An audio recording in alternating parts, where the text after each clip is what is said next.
പൗലോസിന് നേരെയുള്ള ബോധിപ്പിച്ച അന്യായങ്ങൾ ലോകം നിങ്ങളുടെ യഹൂദന്മാരുടെ ഇടയിൽ കലഹമുണ്ടാക്കുന്ന ഒരു ബാധയാണ്. ഭരണകൂടത്തിന്റെ അനുമതിയില്ലാതെ വ്യവസായ മാർഗം പ്രചരിപ്പിക്കുന്നു, ദേവാലയം അശുദ്ധമാക്കുന്നവൻ. പിന്നെ പൗലോസ് തനിക്കെതിരെയുള്ള വാദത്തെ എതിർക്കുന്നു. പിന്നെ ഫെലിക്സിന്റെ മുമ്പിൽ പൗലോസിനെ കൊണ്ടുവരുന്നു. ദൃസില്ല യഹൂദ സ്ത്രീയെ, ഫെലിക്സിന്റെ വൈഫ്, ഫെലിക്സിന്റെ മുന്നിൽ പൗലോസ് പ്രസംഗിച്ചത്. ഫെലിക്സിന്റെ മുമ്പിൽ വരെ എത്തുന്നത് വരെയായിട്ട് നമ്മൾ പറഞ്ഞു നിർത്തുന്നത് നീതി, ഇന്ദ്രിയം, വരുവാനുള്ള ന്യായവിധി. പൗലോസിന്റെ പ്രധാന പ്രസംഗ വിഷയം എന്തായിരുന്നു? അത് വളരെ പ്രധാനപ്പെട്ടതാണ്. നീതി, ഇന്ദ്രിജയം, വരുവാനുള്ള ന്യായവിധി. ഈ മൂന്ന് വിഷയത്തെ കുറിച്ചാണ് പൗലോസ് സംസാരിക്കുവാനായിട്ട് ഇടയായി തീർന്നു. 25-ാമത്തെ അധ്യായത്തിലേക്ക് വരും. അതിന് മുൻപായിട്ട് നമുക്ക് ഈ ഫെലിക്സിന്റെ കാലാവധി കഴിയുമ്പോൾ മറ്റൊരാൾ എന്ത് ചെയ്യുന്നു? രംഗപ്രവേശനം ചെയ്യും. ആരാണത്? ഫെസ്തോസ് രംഗപ്രവേശനം ചെയ്യുകയാണ്. ഫെസ്തോസിന് മുൻപിലേക്ക് പൗലോസിനെ ഇട്ടുകൊടുത്തുകൊണ്ട് യഹൂദന്മാരുടെ പ്രീതിക്കായിട്ട് ഫെലിക്സ് അവിടുന്ന് സ്ഥലം വിടുന്ന ഒരു കാഴ്ച കൂടിയാണ് നമ്മൾ പറഞ്ഞ് അവസാനിപ്പിക്കുവാനായിട്ട് തയ്യാറ്. പൗലോസ് ഫെസ്തോസിന്റെ അടുക്കിലേക്ക് തന്നെ കൊണ്ടു നിർത്തുന്ന ഒരു ഭാഗം കൂടിയാണ്. അടുത്ത പ്രധാനപ്പെട്ട ഒരു ഹെഡിങ് പൗലോസ് ഫെസ്തോസിന്റെ മുൻപിൽ.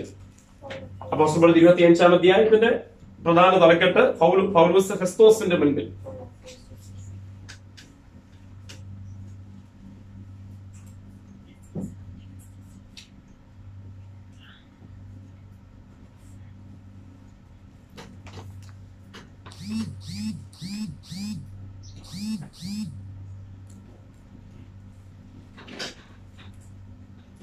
എന്തുകൊണ്ടും ഫെലിക്സിനെക്കാളും വളരെ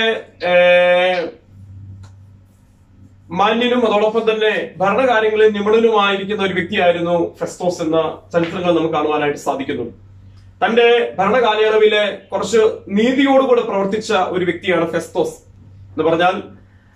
ഫെലിക്സിനെ അറിയാം, ഫെലിക്സ് ഒരുപാട് പണക്കൊതിയനായ ഒരു മനുഷ്യനായി തന്റെ ഭരണം മുൻപോട്ട് നയിക്കുവാനിടയായി. എന്നാൽ ഫെസ്തോസ് തന്റെ ഭരണത്തിന്റെ ഉടനീളം നമുക്ക് കാണാൻ ചരിത്രങ്ങളിൽ കാണാൻ കഴിയുന്നത് താനെ നീതി വിട്ടിട്ട് അപ്പുറത്തോട്ട് ഒരു കാര്യത്തിലേക്കും പോകാത്ത ഒരു ഭരണാധികാരി കൂടിയായിരുന്നു. എന്ന് പറഞ്ഞാൽ പല സമ്മർദ്ദങ്ങൾ തനിക്ക് പല ഭാഗത്തു നിന്നും സാമൂഹികമായും രാഷ്ട്രീയപരമായും ഒക്കെ പല സമ്മർദ്ദങ്ങളും ഉണ്ടാകുമ്പോഴും അതിന്റെ നടുവിൽ ആ നീതി ആയ ഒരു തീരുമാനത്തിന്റെ അപ്പുറത്തേക്ക് പോകാത്ത ഒരു ഭരണ 90% എന്നാണ് ചരിത്രം. 90% അതിനപ്പുറത്തേക്ക് പോകാതെ ആ കാര്യത്തെ നീതിയോടുകൂടി നിർവഹിക്കുന്ന ഒരു നല്ല ഭരണാധികാരിയായിരുന്നു ഫെസ്തോസ് എന്ന് അതെ കാണാനായിട്ട് അതേ സാധിക്കുന്നുണ്ട്. ഫെസ്തോസിന്റെ നമുക്ക് അതിന്റെ 1 മുതലുള്ള വാക്യങ്ങൾ ഒന്ന് വായിക്കാം. ഫെസ്തോസ് സംസ്ഥാനത്ത് വന്നിട്ട് 3 നാൾ കഴിഞ്ഞ ശേഷം കൈസരിയിൽ നിന്ന് യെരൂശലേമിലേക്ക് പോയി. അപ്പോൾ മഹാപുരോഹിതന്മാരും യഹൂദന്മാരുടെ പ്രധാനികളും പൗലോസിന്റെ നേരെ അവന്റെ സന്നിധിയിൽ അന്യായം ബോധിപ്പിച്ചു. ഒന്നാമത്തെ വാക്യം English. Now when Festus had come to the province, after 3 days he went up from Caesarea to Jerusalem. AD 59-ലാണ് ഇദ്ദേഹം ഭരണമേൽക്കുന്നത്. AD 59-ലാണ് ഈ ഫെസ്തോസ് അവിടെ ഭരണാധികാരിയായിട്ട് തീരുന്നത്. അപ്പോൾ ഫെസ്തോസ് കൈസരിൽ നിന്ന് യെരൂശലേമിലേക്ക് പോയ സമയത്ത് കുറച്ചുപേര് ഇവനെതിരെ അന്യായമൊക്കെ പൗലോസിനെതിരെ തട്ടിക്കൂട്ടിയെടുത്ത് പൗലോസിനെ കുറച്ചുകൂടെ ബുദ്ധിമുട്ടിക്കാനുള്ള കുറച്ച് വാദഗതികളുമായിട്ടൊക്കെ മുൻപോട്ട് നീങ്ങിയപ്പോൾ ഫെസ്തോസ് പറഞ്ഞു, ഞാൻ തിരികെ മടങ്ങി വന്ന് കൈസരിയയിലേക്ക് ഞാൻ മടങ്ങി വന്നതിന് ശേഷമായിട്ട് മാത്രം മതി പൗലോസിനെതിരെയുള്ള വിചാരണകളും അല്ലെങ്കിൽ നീതി നടത്തുന്നതും അല്ലെങ്കിൽ അവന്റെ ശിക്ഷാ നടപടികൾ നടത്തുന്നതും ഒക്കെ ഞാൻ വന്നിട്ട് മതി എന്ന് പറഞ്ഞുകൊണ്ട് അവർ സ്റ്റോപ്പ് ചെയ്യാനായിട്ട് അത് ഇടയായിരുന്നു. അപ്പോൾ അതിൽ ചില ഭരണ നേതാക്കന്മാരും ചില മേലധ്യക്ഷന്മാരും അവിടുത്തെ മതത്തിന്റെ ചില പിന്നണി ആളുകളും ഒക്കെ കൂടി പൗലോസിനെ എതിരെ ചില ഗൂഢാലോചനകളൊക്കെ നടത്തി എന്ന് നമുക്ക് ഈ വാക്യങ്ങളിൽ നിന്ന് കാണുവാനായിട്ടിടയായി തീരും. അതിന്റെ 3-ാമത്തെ വാക്യം കൂടി ഒന്ന് വായിച്ചു. അവർ പൗലോസിന് പ്രതികൂലമായി അവരോട് അപേക്ഷിച്ചു. പ്രതികൂലമായിട്ട് എന്ത് ചെയ്തു? അവനെ അപേക്ഷിച്ചു. 4-ാമത്തെ വാക്യം. വഴിയിൽ വെച്ച് അവനെ ഒടുക്കിക്കളവാൻ അവൻ ഒരു പതിയിരിപ്പ് നിർത്തി. അതിന് ഫെസ്തോസ്, പൗലോസിനെ കൈസരിയിൽ സൂക്ഷിച്ചിരിക്കുന്നു, ഞാൻ വേഗം അവിടേക്ക് പോകുന്നുണ്ട്, നിങ്ങളിൽ പ്രാപ്തിയുള്ളവർ കൂടെ വന്ന് മനുഷ്യനെതിരെ അന്യായം ഉണ്ടെങ്കിൽ ബോധിപ്പിക്കട്ടെ എന്ന് ഉത്തരം പറഞ്ഞു. അങ്ങനെ ഒരുപാട് ഗൂഢാലോചനകൾ നടന്നുകൊണ്ടിരിക്കുന്ന സമയത്ത് ഫെസ്തോസ് പൗലോസിനെ എന്ത് ചെയ്തു? വളരെ കാര്യമായിട്ട് വളരെ പ്രത്യേകമായിട്ട് ഒരു സൂക്ഷിപ്പിനായിട്ട് പൗലോസിനെ അവിടെ നിർത്തുകയാണ്. കാരണം തന്റെ ജീവന് ഹാനി വരാത്ത നിലയിലുള്ള ഒരു കാവല് ഫെസ്തോസ് അവിടെ ഏർപ്പെടുന്നതായിട്ട് നമുക്ക് ഈ അധ്യായങ്ങളിൽ കാണാം. വളരെ ചെറിയൊരു അധ്യായമാണ്, 27 വാക്യങ്ങൾ മാത്രമേ ഉള്ളൂ ഈ അധ്യായത്തിൽ. ഇതിൽ അവിടെ പറയുന്ന 1-2 സംഭവങ്ങൾ മാത്രം ഇന്ന് രാത്രിയിൽ നമ്മൾ ചെറുതായിട്ട് ചുരുങ്ങിയ നിമിഷം മാത്രം ഒന്ന് നമ്മൾ ചിന്തിച്ചുകൊണ്ട് നമ്മൾ ഈ ക്ലാസ് അവസാനിപ്പിക്കും. അങ്ങനെ ഫെസ്തോസ് തിരികെ വന്നതിന് ശേഷമായിട്ട് പൗലോസിനെതിരെയുള്ള കാര്യങ്ങളെ കുറിച്ചൊക്കെ അന്വേഷിച്ചപ്പോഴും തനിക്ക് ഈ വിഷയത്തിൽ ഒരു തീരുമാനമെടുക്കാൻ എന്ത് ചെയ്യുന്നില്ല, കഴിയുന്നില്ല. എന്തുകൊണ്ടെന്നാൽ ഈ മനുഷ്യന്റെ മേലുള്ള ആരോപണങ്ങൾ അന്വേഷിച്ചപ്പോൾ അതിന്റെ ഓരോ കേസ് അതിന്റെ ഫയലുകളും പരിശോധിച്ചപ്പോൾ ഈ മനുഷ്യൻ മരണയോഗ്യമായതോ അല്ലെങ്കിൽ അനീതിപൂർവമായോ കാര്യങ്ങളൊന്നും ചെയ്തിട്ടില്ല എന്നുള്ളത് അതേ ഫെസ്തോസിന് വളരെ വ്യക്തമായിട്ട് മനസ്സിലാകുന്നു. അപ്പോൾ ഒരു മനുഷ്യൻ ചെയ്യുന്ന കാര്യത്തിൽ അല്ലെങ്കിൽ ആ മനുഷ്യൻ ഏർപ്പെട്ടിരിക്കുന്ന കുറ്റകൃത്യത്തിൽ ആ കുറ്റകൃത്യം ചെയ്തു എന്നൊരു ബോധ്യം പോലും അല്ലെങ്കിൽ അങ്ങനെ ഒരു ചിന്ത പോലും അത് ഫെസ്തോസിന് ഉണ്ടായില്ലെന്നാണ് പറയുന്നത്. അതുകൊണ്ട് ഫെസ്തോസ് ഇത് തിരിച്ചും മറിച്ചും ഈ കേസിനെ പഠിച്ചിട്ടും തനിക്കെതിരെ പൗലോസിനെതിരെ ഒരു അന്യായം ബോധിപ്പിക്കുവാനോ അല്ലെങ്കിൽ പൗലോസ് ഒരു വിഷയത്തിൽ 1% കുറ്റക്കാരനെന്ന് തെളിയിക്കുവാനോ തനിക്ക് സാധിച്ചില്ല. താൻ ഓർത്തുന്നു ഈ മനുഷ്യനെ എങ്ങനെ, പക്ഷെ പുറത്ത് എന്ത് ചെയ്യുന്നു യഹൂദന്മാര് അതോടൊപ്പം തന്നെ മറ്റ് വാദികൾ, പ്രതികൂലങ്ങൾ സൃഷ്ടിക്കുന്നവർ ഒക്കെ വിരോധികളൊക്കെ നിന്നുകൊണ്ട് പൗലോസിനെ കൊന്നൊടുക്കിക്കളയണമെന്ന് പറഞ്ഞുകൊണ്ട് നിൽക്കുന്നു. അതുകൊണ്ട് വിട്ടയക്കുവാനും തനിക്ക് ബുദ്ധിമുട്ട്. അപ്പോൾ തന്നെ എന്താണ് പൗലോസിനെ അല്ലെങ്കിൽ വിചാരണയ്ക്ക് വിടാനായിട്ട് അല്ലെങ്കിൽ ഒരു വിധി കൽപ്പിക്കുവാനായിട്ടും പാടുള്ള അങ്ങനെ ഇരുമനസ്സനാൽ അത് ഫെസ്തോസ് അവിടെ ഞെരുങ്ങുന്ന ഒരു സാഹചര്യം നമുക്ക് ഈ അധ്യായത്തിൽ കാണാൻ സാധിക്കുന്നു. എന്തുകൊണ്ടെന്നാല് കാരണം ഒരു കുറ്റവുമില്ലാത്ത ഒരു കുറ്റകൃത്യത്തിൽ ഏർപ്പെടാത്ത ഒരു വ്യക്തിയെ മരണശിക്ഷ കൊടുക്കണമെന്ന് പറയുമ്പോൾ അത് നിറവേറ്റി കൊടുക്കുവാനായിട്ട് നല്ല മനസ്സുള്ള അല്ലെങ്കിൽ നീതിപൂർവമായ ഏതാണ്ടൊക്കെ ഒരുവിധമൊക്കെ നീതിപൂർവമായ കാര്യങ്ങൾ ചെയ്തുകൊണ്ടിരിക്കുന്ന ഫെസ്തോസിനെ സംബന്ധിച്ചോളം അത് മനസാക്ഷിക്ക് വലിയൊരു ആക്ഷേപമായതുകൊണ്ട് താൻ ആ കാര്യത്തിൽ എന്ത് ചെയ്തില്ല, മുൻപോട്ട് പോയില്ല. താൻ പിന്നെയും ദിവസങ്ങൾ മുൻപോട്ട് നീട്ടിക്കൊണ്ടിരുന്നു. എന്തു ചെയ്യണമെന്ന് അറിയാതെ മുൻപോട്ട് തന്റെ ആ സമയങ്ങളെ അതേ താൻ നീട്ടിക്കൊണ്ട് ഇരുന്ന് നമുക്ക് കാണുവാൻ കഴിയുന്നു. അതിന്റെ 10ാമത്തെ വാക്യം നമുക്കൊന്ന് വായിക്കാനായിട്ട് സാധിക്കും. 10ാമത്തെ സമ്മതമുണ്ടോ എന്ന് ചോദിച്ചതിന് പൗലോസ്, ഞാൻ കൈസരുടെ ന്യായാസനത്തിന് മുൻപാകെ നിൽക്കുന്നു, അവിടെ എന്നെ വിസ്തരിക്കേണ്ടതാകുന്നു. യഹൂദന്മാരോട് ഞാനൊരു അന്യായവും ചെയ്തിട്ടില്ല, അത് നീയും നല്ലവണ്ണം അറിഞ്ഞിരിക്കുന്നു. കണ്ടോ, അപ്പോൾ പറയുന്നു യഹൂദന്മാരോട് ഞാൻ ഒരു അന്യായം എന്ത് ചെയ്തിട്ടില്ല അല്ലെ. അന്യായം ചെയ്തിട്ടില്ലെങ്കിലും അന്യായം ചെയ്തവനായിട്ട് പൗലോസിനെ അവിടെ ചിത്രീകരിക്കുവാനിടയായി. ഞാൻ പ്രിയപ്പെട്ടവരെ, പൗലോസ് കടന്നുപോയ ആ ഒരു സാഹചര്യം നിങ്ങളൊന്ന് ശ്രദ്ധിച്ചു നോക്കുകയും എത്ര വേദനാജനകമായ അല്ലെങ്കിൽ എത്ര നമുക്ക് സങ്കടമുളവാക്കുന്ന ഒരു സാഹചര്യത്തിലൂടെയാണ് പൗലോസ് കടന്നുപോയത്. സുവിശേഷ വേലയ്ക്ക് പോയി സുവിശേഷം പറഞ്ഞുകൊണ്ടിരുന്നു, യേശുവിനെ മറ്റുള്ളവർക്ക് പരിചയപ്പെടുത്തിക്കൊണ്ടിരിക്കുന്നു, സഭകൾ സ്ഥാപിക്കുന്നു. അങ്ങനെ പോയിക്കൊണ്ടിരിക്കുന്ന സമയത്ത് വളരെ ശക്തമായ ഒരു അപ്പോസ്തലിക ശുശ്രൂഷ ചെയ്തുകൊണ്ടിരിക്കുന്ന പൗലോസിനെ ഏൽക്കേണ്ടി വന്നത് തടവും നിന്ദയും പരിഹാസവും. തന്നെക്ക് വേണ്ടി ഒരു വാക്കുപോലും ഒന്ന് പറയാൻ പോലും ആരുമില്ലാത്ത ഒരു പ്രത്യേക ഒരു സാഹചര്യത്തിൽ പൗലോസ് അവിടെയൊന്നും താൻ നിരാശപ്പെടുന്ന ഒരു പൗലോസിനെ ഞാനിത് ഈ അധ്യായം വായിച്ചപ്പോഴൊക്കെ എനിക്ക് മനസ്സിലായത് അവിടെയൊന്നും തകർന്നു പോകുന്ന ഒരു പൗലോസിനെയല്ല, സങ്കടപ്പെടുന്ന ഒരു പൗലോസിനെയല്ല, അല്ലെങ്കിൽ ദൈവവേലയ്ക്ക് ഇറങ്ങിയിട്ട് എന്റെ ജീവിതത്തിൽ ഇതാണല്ലോ സംഭവിച്ചതെന്ന് ഓർത്ത് വ്യാകുലപ്പെട്ടു പോകുന്ന ഒരു വ്യക്തിത്വത്തെയല്ല നമുക്ക് ഇവിടെ കാണാൻ സാധിക്കുന്നത്.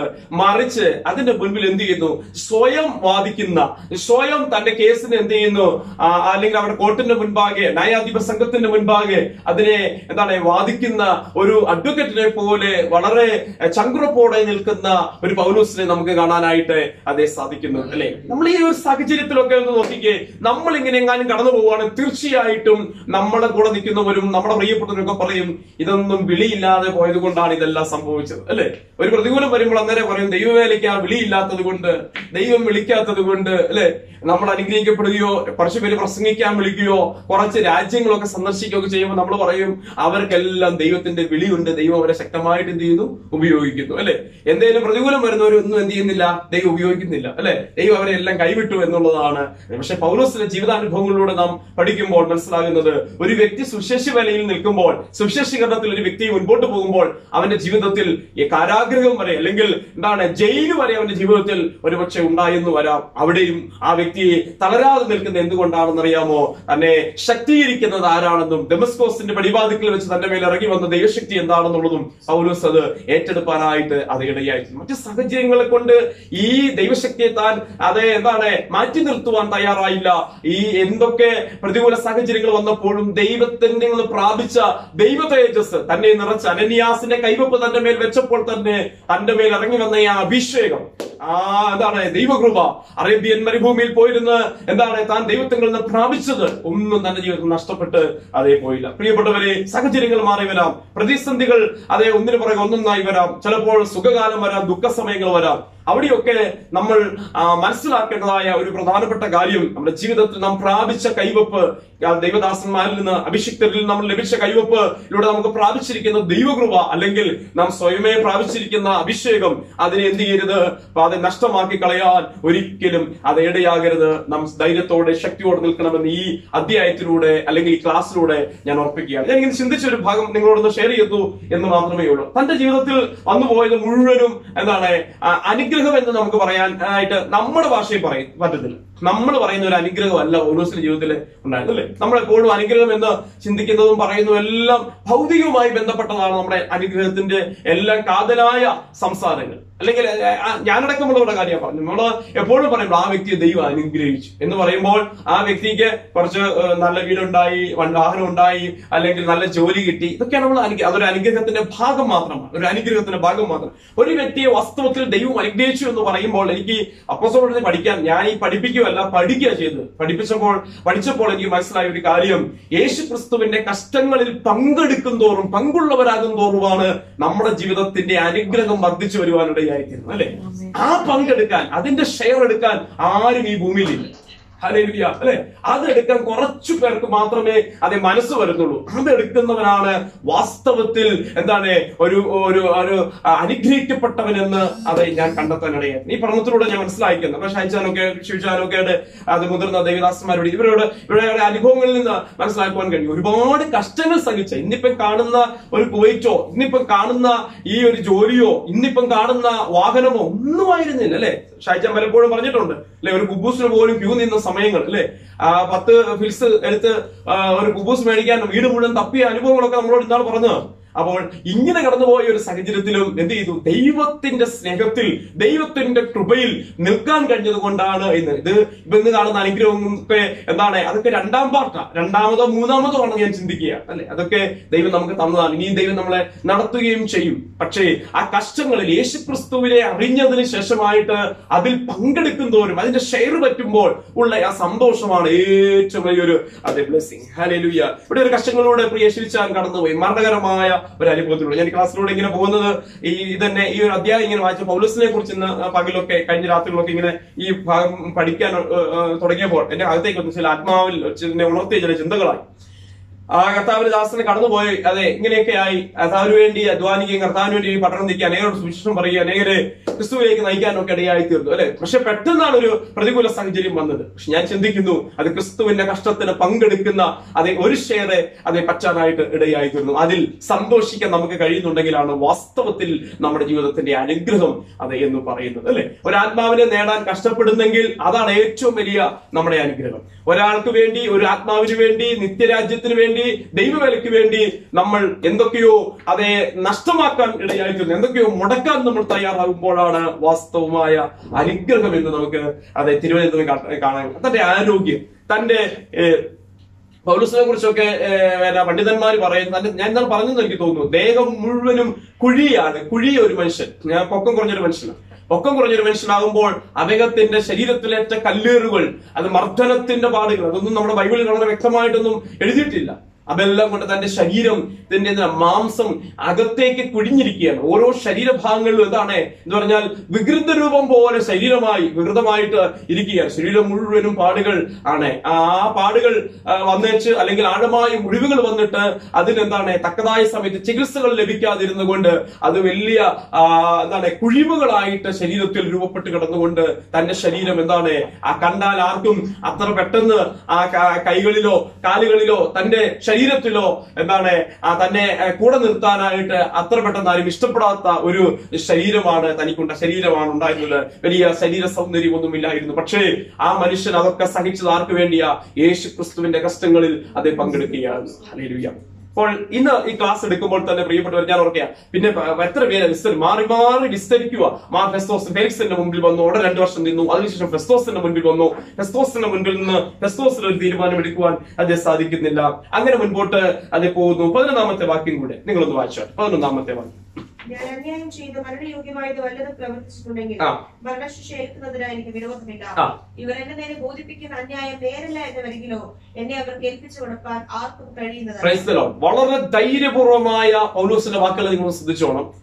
ഈ നമ്മളിത് പഠിച്ചു പോകുമ്പോഴും നമ്മളെ ആത്മാവിൽ ഒന്ന് തൊടുന്നതും കൂടെ നന്നായിരിക്കുമെന്ന് ഞാൻ ചിന്തിക്കുകയാണ്. കാരണം ദൈവജനമായതുകൊണ്ട്, മറ്റൊരു പഠനം അല്ലാത്തതുകൊണ്ട്. 11-ാമത്തെ വാക്യം, മരണകരമായത് വല്ലതും പ്രവർത്തിച്ചിട്ടുണ്ടെങ്കിൽ മരണകരമായ എന്തെങ്കിലും ഞാൻ ചെയ്തിട്ടുണ്ടെങ്കിൽ, അന്യായം ആർക്കെങ്കിലും ചെയ്തിട്ടുണ്ടെങ്കിൽ ആ ശിക്ഷ ഏൽക്കാൻ എനിക്ക് യാതൊരു മടിയില്ലെന്ന് അവന് പറഞ്ഞു. മരണം ഏൽക്കാൻ, മരണശിക്ഷ അനുഭവിക്കാൻ എനിക്ക് യാതൊരു മടിയുമില്ല. പക്ഷേ ഇവർ എന്റെ നേരെ ബോധിപ്പിക്കുന്ന അന്യായം നേരല്ല എന്ന് വരികിലോ, എനിക്ക് നേരെ ബോധിപ്പിക്കുന്ന, ഇന്നത്തെ വാക്യം അതാണ്. അപ്പൊ 11-ാമത്തെ, എനിക്ക് നേരെ ബോധിപ്പിക്കുന്ന അന്യായം നേരല്ല എന്ന് വരികിലോ എന്നെ അവർക്ക് ഏൽപ്പിച്ചു കൊടുക്കാൻ ആർക്കും ആർക്കും കഴിയത്തില്ല. പൗലോസ് പറയുന്ന ആ ഒരു ശക്തിയുക്തമായ ആ ഭാഗത്തെ എനിക്ക് ഒത്തിരി സന്തോഷം തോന്നി. അതുകൊണ്ട് ഞാൻ ഇന്നത്തെ ഒരു വചനമായിട്ട് ഞാൻ എടുക്കുകയാണ്. മരണശിക്ഷ യോഗ്യമായ എന്തെങ്കിലും ചെയ്തിട്ടുണ്ടെങ്കിൽ ഞാൻ മരണം അനുഭവിക്കുവാൻ തയ്യാറാണ്. അവസാനമായിട്ട് പറഞ്ഞ് അവസാനിപ്പിക്കുന്ന കേൾക്കാൻ നമുക്ക് കാണുന്നുണ്ടല്ലോ. ഇനിയും അന്യായം ഒന്നും ചെയ്തിട്ടില്ലെങ്കിലോ, ഞാൻ എന്താണ് ഇവർ എന്റെ നേരെ ബോധിപ്പിക്കുന്ന അന്യായം നേരല്ല എന്ന് വരിയിലോ എന്നെ അവർക്ക് ഏൽപ്പിച്ചു കൊടുക്കാൻ എന്ത് ചെയ്യത്തില്ല? ആർക്കും കഴിയത്തില്ല. ഒരു ദൈവഭക്തന്റെ ജീവിതത്തിന്റെ ധൈര്യവും ഉറപ്പും എന്ന് പറയുന്നത്, ഞാൻ അന്യായം ചെയ്തിട്ടുണ്ടെങ്കിൽ ഇനി ഞാൻ എന്തും ഏൽക്കാൻ തയ്യാറാണ്. പക്ഷേ ഞാൻ അന്യായം ചെയ്യാത്തിടത്തോളം കാലം നിങ്ങൾ എന്റെ നേരെ എന്തൊക്കെ ബോധിപ്പിച്ചാലും അത് പറയുകയാണ്, അതെ, നിങ്ങൾക്ക് എന്നെ എന്ത് ചെയ്യാൻ കഴിയത്തില്ല? ഏൽപ്പിച്ചു കൊടുക്കാൻ കഴിയത്തില്ലെന്ന് പൗലോസ് അവരുടെ മുൻപിൽ എന്ത് ചെയ്യുന്നു? ശക്തിയോടെ അതേ പറയുകയാണ്. ഞാൻ ഇതൊക്കെ ചിന്തിക്കുമ്പോൾ, ആ വചനം പഠിക്കുമ്പോൾ മനസ്സിലായ ഒരു കാര്യം, എത്ര ധൈര്യമുള്ള ഒരു വ്യക്തിയായിട്ടാണ്. എന്ന് പറഞ്ഞാൽ എവിടെയും യേശു ക്രിസ്തുവിന്റെ ആ സന്തോഷത്തെ പ്രകടമാക്കുന്ന ഒരു ഒരു വ്യക്തിത്വത്തെ നമുക്ക് കാണാൻ സാധിക്കുന്നുണ്ട്, അല്ലെ? ഇവിടേക്കാണെങ്കിൽ പേടിച്ചരണ്ട് 10 പേരുടെ കാല് പിടിച്ച് എന്നെ സഹായിക്കണം, അത് ഞാൻ അറിയാതെ പറഞ്ഞു പോയതാ, അല്ലെങ്കിൽ ഞാൻ ഇനി അങ്ങനെ ചെയ്യത്തില്ല, ഇനി ഞാൻ വീട്ടിൽ പോയിരുന്നോളാം എന്നൊക്കെ പറഞ്ഞു വേണമെങ്കിൽ എന്ത് ചെയ്തേ ഒരു സാധാരണ മനുഷ്യനായിരുന്നെങ്കിൽ എത്രയൊരു അത്ഭുത മനുഷ്യനാണ് പൗലോസ് എന്ന് നിങ്ങളൊന്ന് ചിന്തിച്ചു നോക്കിക്കേ. ഈ വചനം പഠിക്കുമ്പോൾ ഈ വചനത്തിലൊന്ന് വളരാനുള്ള ഒരു അവസരം നമുക്ക് ഉണ്ടാകുന്നെങ്കിൽ അത് ഏറ്റവും നല്ലതാണ്. ക്ലാസ് ഒക്കെ നമ്മുടെ ജീവിതത്തിൽ കുറച്ച് നമ്മുടെ ബ്രെയിനിലേക്ക് കയറി ഇരിക്കാനുള്ളതല്ല, നമ്മൾ ആത്മാവിൽ വളരുന്നതായിരിക്കണം ഈ ക്ലാസ്സുകൾ. ഈ ക്ലാസ് ഇങ്ങനെ എടുക്കാനും പഠിക്കാനും ഒക്കെ തുടങ്ങിയപ്പോൾ എന്റെ ഹൃദയത്തില് ഒത്തിരി ദൈവത്തിന്റെ ഉറപ്പ് പ്രാപിക്കാൻ കഴിയും. എത്ര ശക്തിയോടെ ആ മനുഷ്യൻ പറയുന്നത്, നിങ്ങൾക്ക് എന്നെ ആർക്കും ഏൽപ്പിച്ചു കൊടുക്കാനായിട്ട് സാധിക്കത്തില്ല എന്ന് പറയുകയാണ്. എന്തുകൊണ്ടെന്നാൽ ഇവിടെ ഒരു വ്യക്തി കണ്ടെത്തിയിരിക്കുന്നത് യേശുക്രിസ്തുവിനെ ആണെങ്കിൽ കർത്താവ് അറിയാതെ അവന്റെ ജീവിതത്തിൽ ഒന്നും സംഭവിക്കുന്നില്ലെന്നൊരു ഉറപ്പ് അവിടെ എന്ത് ചെയ്തു? വെളിപ്പെടുത്തുകയാണ്. ഒരു ധൈര്യം പൗലോസിന്റെ ജീവിതത്തിനകത്ത് ഉണ്ടായിരുന്നു. അടുത്തതായിട്ട് അതിനുശേഷമായിട്ട് അതിന്റെ 13-ാമത്തെ വാക്യം കൂടെ നമുക്കൊന്ന് വായിക്കാം. ഒട്ടുനാൾ കഴിഞ്ഞ ശേഷം അഗ്രിപ്പ രാജാവും ബെർണീക്കയും ഫെസ്തോസിനെ മന്ത്രം ചെയ്യുവാൻ കൈസരിയിലെത്തി. അവിടുത്തെ ഫിലിപ്പിന്റെ കൈസരിയിലെ രാജാവായിരുന്ന അഗ്രിപ്പ രാജാവ്, നിങ്ങൾക്ക് കേട്ടിട്ടുണ്ട് അഗ്രിപ്പ രാജാവ്, ഫിലിപ്പിയൻ കൈസരിയിലെ രാജാവ് കഴിഞ്ഞാൽ അടുത്ത സ്ഥാനം ഗവർണർക്കാണ്. ആ പ്രദേശത്തെ ഗവർണർക്കാണ്. ഗവർണറാണ് ആര്? ഫെസ്തോസ്. അവിടുത്തെ ആ പ്രവശ്യകളുടെ അധിപനായിരിക്കുന്നത്, ദേശത്തിന്റെ അധിപനായിരിക്കുന്ന രാജാവ് എന്ന് പറയുന്നത് അഗ്രിപ്പ രാജാവ്. അതുകൊണ്ട്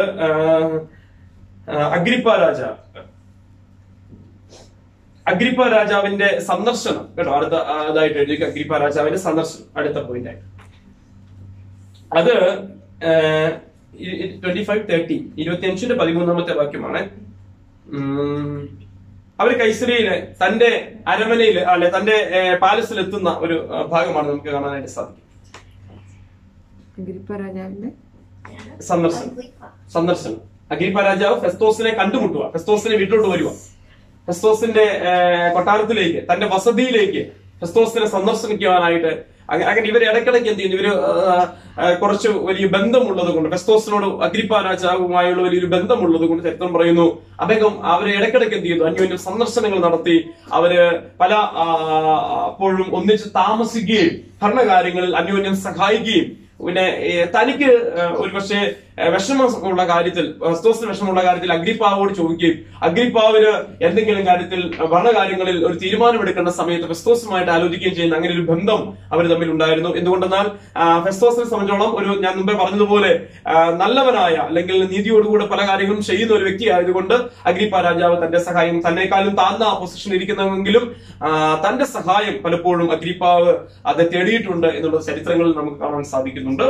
എന്നാൽ ഈ അഗ്രിപ്പ രാജാവും ബെർണീക്കയുമായിട്ട് എന്ത് ചെയ്തു, ഫെസ്തോസിന്റെ മുൻപിൽ വരികയാണ്. ഫെസ്തോസിന്റെ അടുത്ത് വന്നപ്പോൾ വളരെ ഈ വെറുതെ ഒരു പക്ഷേ ചരിത്രകാരന്മാർ പറയുന്ന ഒരു ഭാഗം എന്ന് പറഞ്ഞാൽ, ഫെസ്തോസ് ഇങ്ങനെ എനിക്കൊരു പ്രശ്നമുണ്ട് എന്റെ കൊട്ടാരത്തിൽ, അല്ലെങ്കിൽ എന്റെ ഇവിടെ ഒരു പ്രശ്നമുണ്ട്, അപ്പോൾ ഇത് തീരാത്ത ഒരു പ്രശ്നമാണ് തീരുക. കാരണം ഒരു ഗവർണർ സ്ഥാനം ഒഴിഞ്ഞു പോയി, റിട്ടയർഡായി, അടുത്തയാൾ വന്നിട്ടും ഈ പ്രശ്നം ഇങ്ങനെ തീരാതെ മുൻപോട്ട് പോരും. കാരണം ആർക്കും ഒരു തീരുമാനം എടുക്കാൻ കഴിയുന്നില്ല, എന്നാൽ വെറുതെ വിടാനും പറ്റുന്നില്ല. കാരണം ഇവരെന്ത് ചെയ്യുന്നു, പൗലോസിനെ കൊന്നുകളയാൻ തയ്യാറായി പുറത്തൊരു വലിയ കൂട്ടം ജാഗ്രതയോടുകൂടെ നിൽക്കുന്നത് കൊണ്ട് ഈ അധിപന്മാർക്ക്, ഗവർണർക്ക് പൗലോസിനെ വെറുതെ പുറത്തോട്ട് അങ്ങോട്ട് വിടാനും പറ്റുന്നില്ല. എന്നാൽ ഒരു വിധി എന്ത് ചെയ്യാൻ കഴിയുന്നില്ല, അത് തീർപ്പ് കൽപ്പിക്കുവാനും സാധിക്കാത്ത ഒരു സാഹചര്യമാണ്. ഇങ്ങനെ അഗ്രിപ്പാവും ബെർണീക്കയും കൂടെ ആരുടെ അടുത്ത് വന്നു, ഫെസ്തോസിന്റെ അടുത്ത് വന്നു. അങ്ങനെ അവര് കുറച്ചു ദിവസം അവിടെ തങ്ങുന്നു. എന്തൊക്കെയോ ഭരണകാര്യങ്ങളെ കുറിച്ചുള്ള ദീർഘമായ ചർച്ചകളും മറ്റു കാര്യങ്ങളും ഒക്കെ ആയിട്ട് അവര് തന്റെ വസതിയിലെ അങ്ങനെ ഒന്നിച്ച് അത് കൂടുകയാണ്. അവിടെ നമുക്ക് ഈ അതിന്റെ 14-ാമത്തെ വാക്യമാണ് തോന്നുന്നു. കുറെ നാൾ തമ്മിൽ പാർക്കും, അങ്ങനെ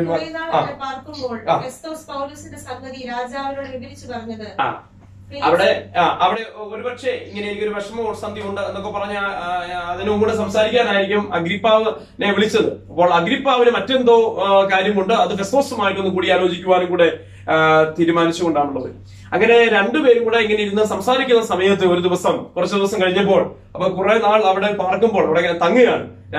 അപ്പോൾ ഇത് മിക്കവാറും അങ്ങനെ ചെയ്യുന്ന ഒരു സംഭവമാണ് എന്നുള്ളത് നമുക്ക് അറിയാനായിട്ട് സാധിച്ചു.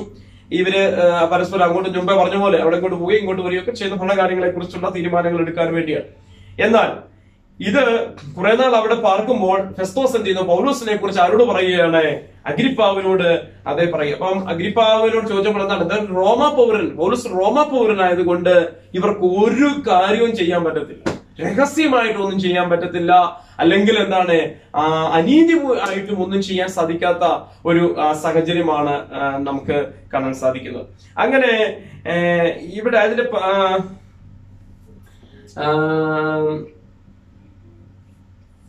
17-ാമത്തെ വാക്യം, അവർ ഇവിടെ വന്ന് കൂടിയാറെ ഞാൻ ഒട്ടും താമസിയാതെ പിറ്റേന്ന് തന്നെ ന്യായാസനത്തിൽ ഇരുന്ന് ആ പുരുഷനെ കൊണ്ടുവരുവാൻ കൽപ്പിച്ചു.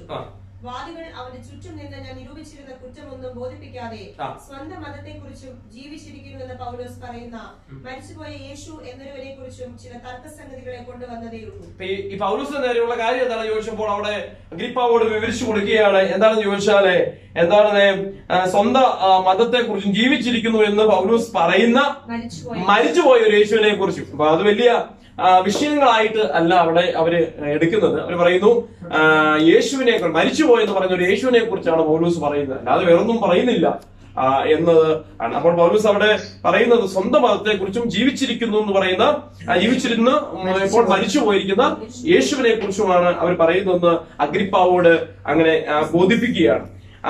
അങ്ങനെ വിസ്താരത്തിലേക്ക് പോകാനായിട്ട് ഒരുപാട് കടമ്പകളുണ്ട്, ഒരുപാട് നടപടിക്രമങ്ങളുണ്ട്. അതെല്ലാം പൂർത്തീകരിക്കുവാനായിട്ട് എന്നാൽ രാജാവിന്റെ സഹായം ഫെസ്തോസ് തേടുകയാണ്. അതിവേഗം വിസ്താരം കഴിഞ്ഞ് ഇവനെ എങ്ങനെയെങ്കിലും രക്ഷപ്പെടുത്തണമെന്ന് ഫെസ്തോസിന്റെ ഉള്ളിൽ ഒരു വലിയ ആഗ്രഹമുണ്ട്. അപ്പോൾ അത് ഈ അഗ്രിപ്പാവിലൂടെ നടക്കുമെന്നുള്ള ഒരു നേരിയ പ്രതീക്ഷ ഫെസ്തോസിനുണ്ട് എന്നുള്ളത് നമുക്കിവിടെ മനസ്സിലാക്കാൻ സാധിക്കുന്നുണ്ട്.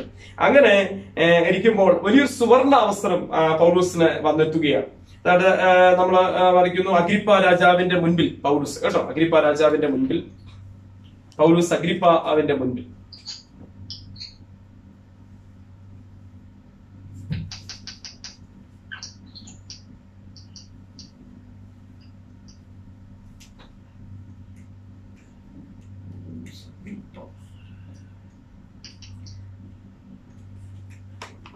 ബെർണീക്കയുമായിട്ട് അഗ്രിപ്പാവ് ബെർണീക്കയുമായിട്ട് വളരെ ആഡംബരത്തോടെ 23-ാമത്തെ വാക്യം വായിക്കുമ്പോൾ വളരെ ആഡംബരത്തോടെ വന്നു.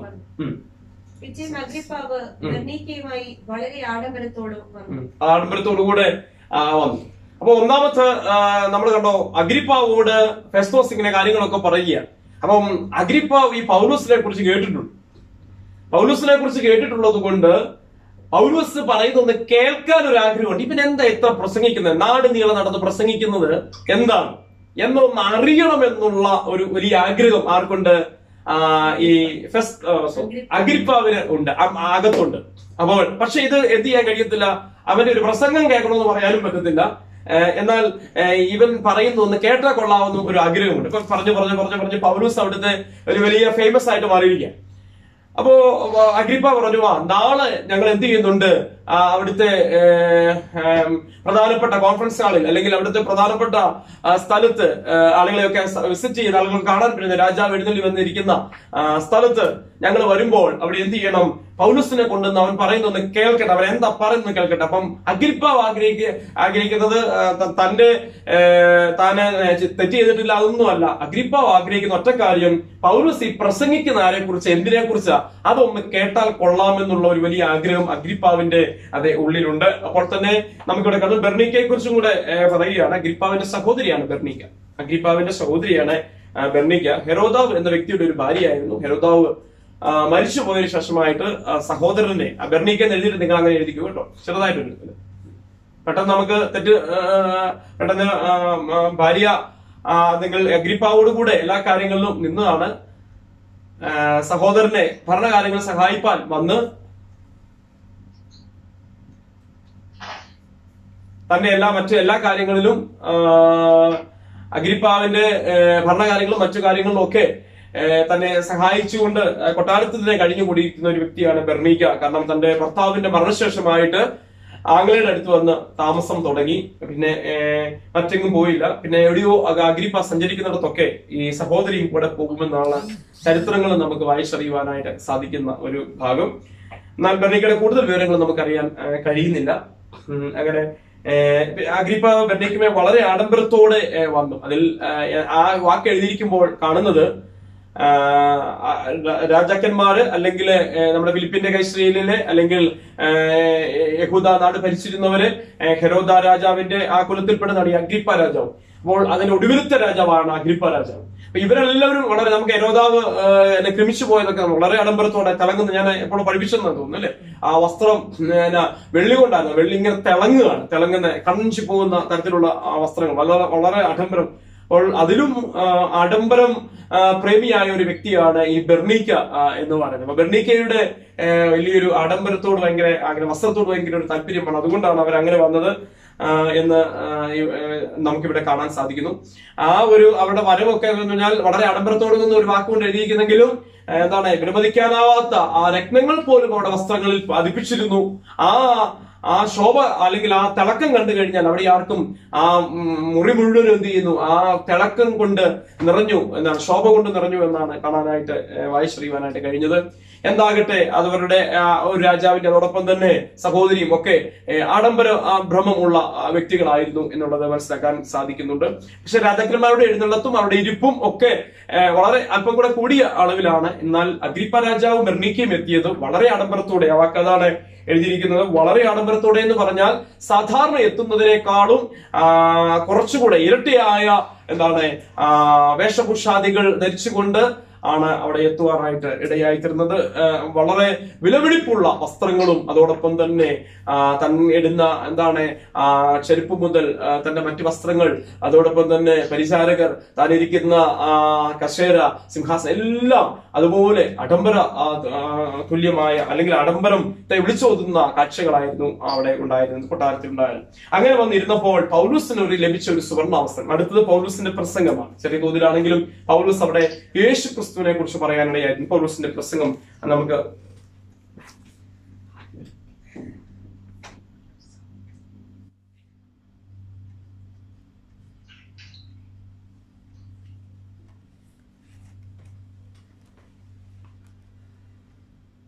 അങ്ങനെ അഗ്രിപ്പ രാജാവ് എന്റെ മുൻപിൽ പൗലോസിന് വലിയൊരു അവസരം ലഭിക്കുകയാണ്. അവിടെ പൗലോസിന്റെ പ്രസംഗമാണ്. അവിടെ ആ പ്രസംഗത്തെ കുറിച്ച് വളരെ വിശദമായിട്ടൊന്നും എഴുതിയിട്ടില്ല എങ്കിലും അഗ്രിപ്പ രാജാവ് ആഗ്രഹിച്ച ഒരു കാര്യം അവിടെ കേൾക്കാനായിട്ട് ഇടയായിത്തീർന്നു. എന്താണ് പൗലോസ് പറയുന്നത്? പൗലോസ് എന്തിനെ കുറിച്ചാണ് വിശദീകരിക്കുന്നത്? അല്ലെങ്കിൽ എന്ത് കുറ്റം കൊണ്ടാണ് താൻ ജയിലിൽ അടയ്ക്കപ്പെട്ടത് എന്നതിനെ കുറിച്ച് ഒക്കെ താൻ പറഞ്ഞ ആ വിഷയം, തന്നെ പിടിച്ചാക്കിയിരിക്കുന്ന സംഗതി എന്താണ്, അതൊന്ന് വിശദമായിട്ട് കേട്ടാൽ കൊള്ളാമെന്ന് അഗ്രിപ്പ ആഗ്രഹിച്ചു. അപ്പോൾ പൗലൂസിന്റെ പ്രസംഗം യേശുക്രിസ്തുവിനെ കുറിച്ച് അതേ ഉള്ളതായിരുന്നു. അപ്പോൾ ദൈവം തന്നോടൊരു ദൂത് അരുളി ചെയ്തിരിക്കുന്നു. അപ്പം 9-ാം അധ്യായം എന്നെടുത്താട്ടെ. 9-ാം അധ്യായത്തിന്റെ 15-ാമത്തെ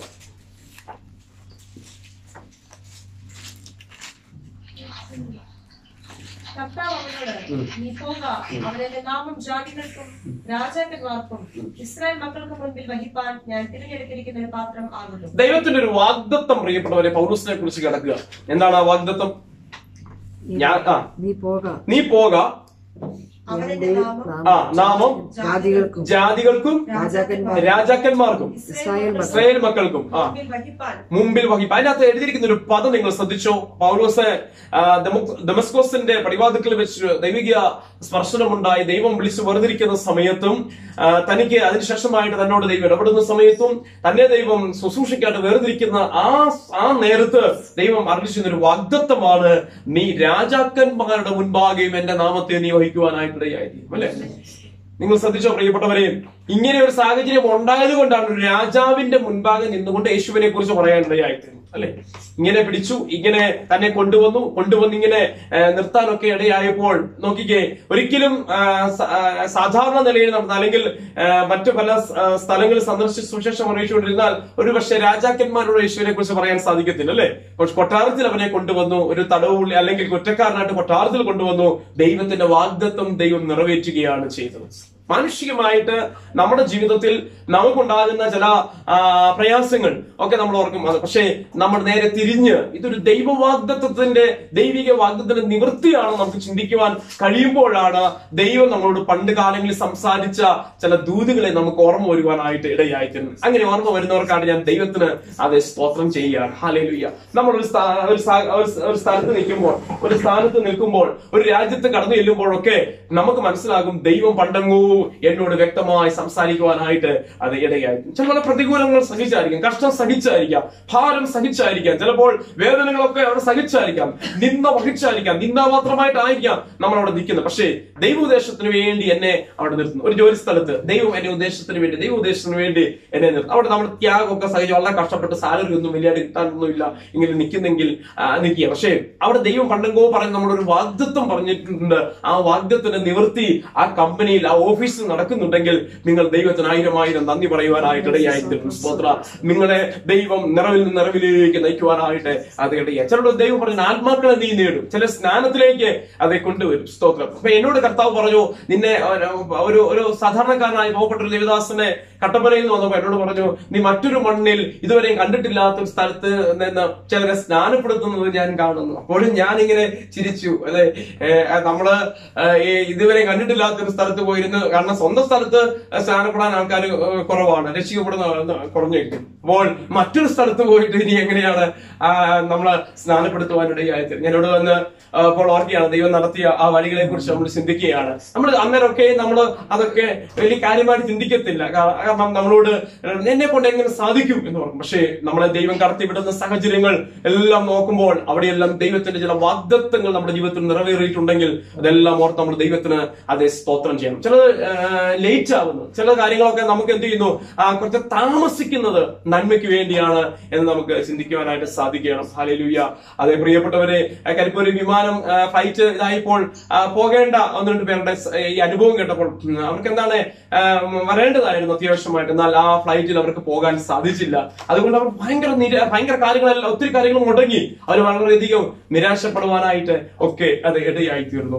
അത് നമ്മൾ ചിന്തിക്കുന്നു. പക്ഷെ അവിടെ എന്ത് ചെയ്തു, അവർക്ക് അനുവദിച്ചിരുന്ന, അവർക്ക് അല്ല ടിക്കറ്റ് എടുത്തു, പക്ഷെ അവർക്ക് യാത്ര ചെയ്യാൻ സാധിച്ചില്ല. അത് വലിയൊരു പരാജയമായിട്ടാണ് നമ്മൾ, അല്ലെങ്കിൽ സങ്കടകരമായിട്ട് നമുക്ക് അത് തോന്നാം. അതിന്റെ പുറകിൽ ഒരു വലിയ ദൈവത്തിന്റെ കരുതലും ഉപദേശവും അത് നമുക്ക് ഉണ്ട്. സ്തോത്രം. ഇന്ന് രാത്രിയിൽ എന്നെ കേട്ടുകൊണ്ടിരിക്കുന്ന ദൈവത്തിന്റെ മക്കളോട് ഈ ക്ലാസ് എടുത്ത് നമ്മളൊരിക്കലും പറയുന്നത്, നമ്മളെ ദൈവം വേർതിരിച്ചിരിക്കുമ്പോൾ ദൈവം നമുക്ക് നൽകിയ വാഗ്ദത്തങ്ങൾ ഒന്നും കുറഞ്ഞു പോകാതെ ദൈവം അതിനെ നിവർത്തീകരിക്കുവാനായിട്ട് അത് ഇടയായിത്തീരും. അതുകൊണ്ട് ഈ രാജാവിന്റെ മുൻപിൽ പോയി നിന്നുകൊണ്ട് പൗലോസിന്റെ പ്രസംഗത്തെ ഞാനിങ്ങനെ ഓർക്കുകയാണ്.